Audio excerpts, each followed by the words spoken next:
Hi everyone, I'm Kaitlyn Knopp, CEO and co-founder of Pequity. Here I am today to tell you that pay transparency is coming. Cities and states near you are now requiring companies to post their salary ranges into their job requisitions at the time of posting. Now that can sound a little bit scary, but I'm here to give you the inside scoop on what you can do to prepare your team and company. I have 10 years as a compensation manager at companies such as Google, Cruise Automation, Instacart, and many consulting gigs in between. So we're going to give you some best practices as well as some great tools that you can use to solve for this. So to start, I want to just clarify, you should really talk to your legal team about what the laws are defining a salary range as. I'm not a lawyer, so don't take this as legal advice, but I will inform you of what we've seen the interpretation be previously. And the first thing you have to know is that these laws are requiring only the salary to be posted. So benefits, equity, anything, don't have to worry about it. The minimum is salary. Second, you have to know that they usually require that the posting includes a range. That means there must be a minimum and a maximum. And in that range, it should be a realistic range of what you think that you'd be paying someone. And if you do have a role that is exact pay, such as an hourly role that's paid minimum wage, it is okay to just post the exact pay, but it does, again, have to be the realistic amount. Now, that realistic amount can be questionable because obviously the market is changing like crazy right now. So what's a realistic amount in terms of a range you would pay someone? Well, the law, especially in the New York City law that's coming up, it does define that it just needs to be what the employer reasonably expected to pay at the time of posting. So it's not saying that you can't hire someone who, if you have a great candidate, more experience than you thought, they could be paid more, or you have a candidate who's a bit more junior and they should be in a lower level. You'd have to level them correctly, but they could be paid less. You run into more issues on that end. But by no means does it mean that you have to be a super scientist on comp to do this. It just means that you need to be a little bit more realistic about your budget setting and stating this is exactly what we think we'll pay. Now, you might think like, oh, this isn't going to impact me. Well, we have a map here to show you all the regions that currently have some sort of pay transparency law in place. You can note that on the West Coast, there's a lot of orange. This is where we saw the requirements for sharing a salary to a candidate if they asked for it first come in effect. So California really led the charge with that. It's been taking off across the nation. But the newer laws, the ones that are in blue, these are the ones we're talking about today. So Colorado led the charge. They started in 2021 with requiring salaries to be posted into the job racks. Now, this was right in the heart of the pandemic. So there's a lot of these companies who are hiring remote who would say things like hiring everywhere except Colorado. I don't recommend that. It's not a great look. It makes you not appear very employee friendly. Instead, I recommend really tackling this head on and coming up with a good system for your team. And for people who look at this map and you're like, oh, well, Colorado, New York City, Jersey City, I don't really hire in those areas. I'm good. You'll note that the green dot denotes states that are about to implement something similar or they have laws pending. New York State is the first one, but we have heard that places like California are considering this in their upcoming legislative bills. So even though it's only these two locations right now, we expect this to be a trend that continues. And I mean, come on, the orange dots, these trends started back in 2018, 2019, and look at how many people have adopted them since. Now, with these laws coming in, I want to touch on some of the fears that people have, and I want to call out the things that you should look out for when you're posting it. The first fear and thing that you need to check for with your employees is this little blue guy above me, is if someone is above the range max. Now, you might be like, hey, he's fine. Why would he be worried about being above range max? Well, it's because he might infer that I have nowhere to grow. I'm not going to be eligible for more increases, and I should probably start looking elsewhere. So you really need to prep your managers to identify these people, have a talk track, have a training on how we discuss compensation at this company, and be prepared to walk them through what they can reasonably expect with their role and their pay range. Next, the one that probably causes the most heart palpitation is the guy in red on the far left here, where he is below the range minimum. This is where a lot of upset can occur. Now, people might say, how could that ever happen? How would we ever have someone below range minimum? Ranges are not a static thing. They are usually updated once or twice a year. And that means that if I had someone who was in range, the market shifted, and now it's 5K higher, they could be below range minimum. And it's not an easy exercise just to go in and quickly adjust people. There's a lot of considerations that go into play for that, including budget. So they might have been planning to move these people up into range as part of the upcoming cycle. Maybe they were going to evaluate them for performance and ask if they should have been at a lower level and or managed out. Either way, it can happen, and you need to know who these people are. You need to make sure they're paid in range at a minimum, or that you've identified them and talked with them prior to this going out. Whatever your talk track is, your performance track, it is essential. This can get you in trouble, especially if you run into a category where you have a minority group who happens to all be at this low end. That's a whole other topic that I am happy to discuss, but do your checking for your lows and highs and make sure you have a plan for those.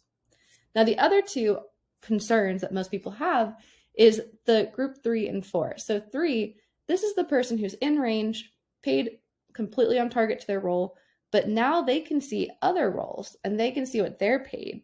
And they might ask, why is there someone who has similar work to me, similar leveling, getting paid more? We frequently see this happen in roles that have a lot of overlap. A great example is data science and data analyst. Very different roles, very different expectations. And if your job requisitions are not defined closely enough, you will see people come to you and ask, why am I not paid the same?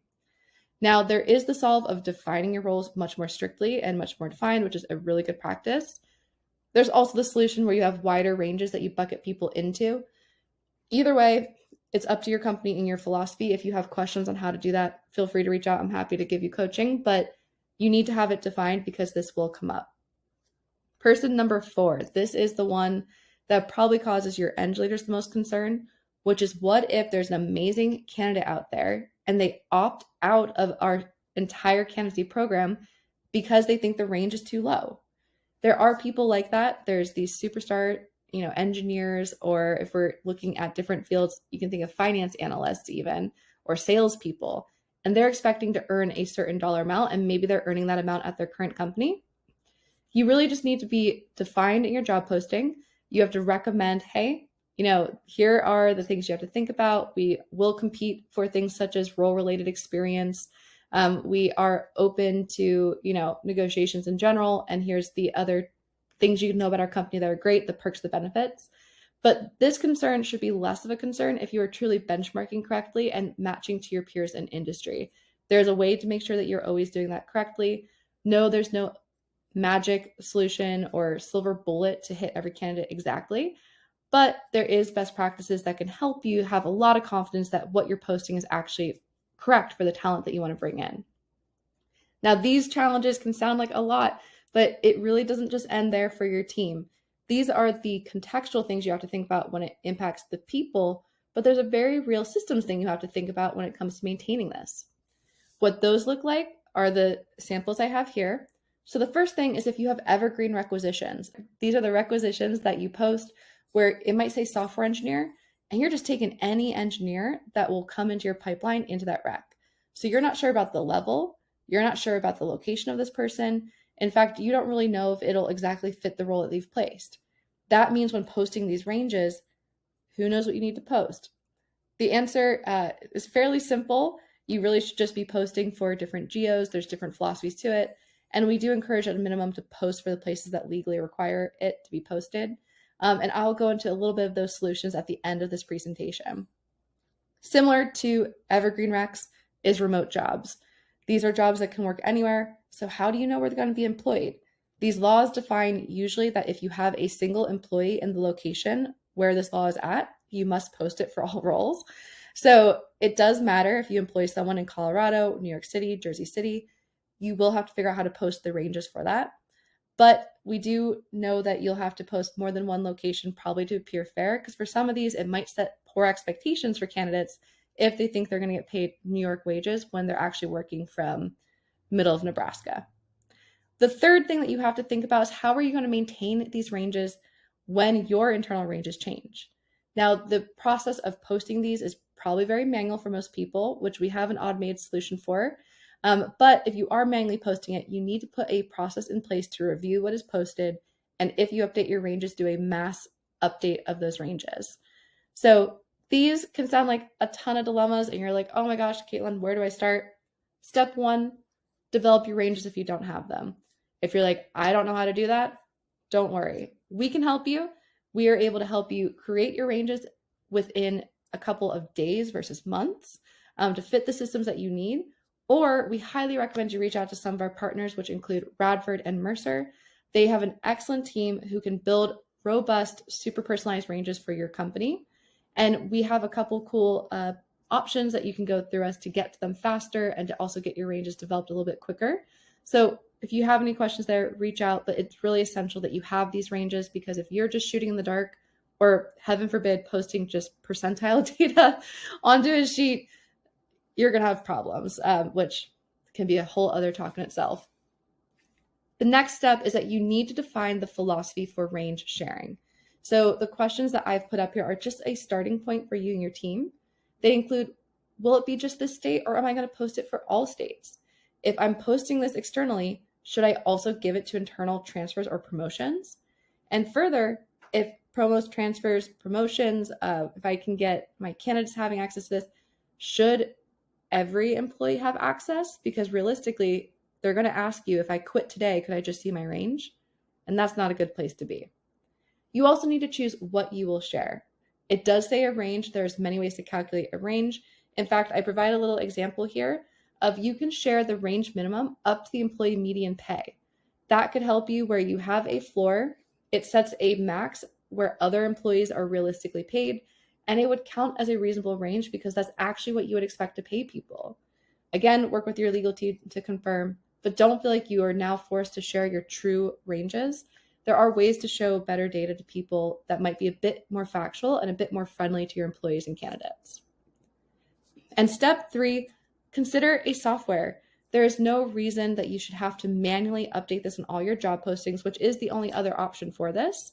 But if you want, Pequity has a free software that allows you to post to evergreen recs. It allows you to hold multiple locations by rec, and even post for roles in multiple locations. If you want to see in action, you just go to pequity.com, go to jobs,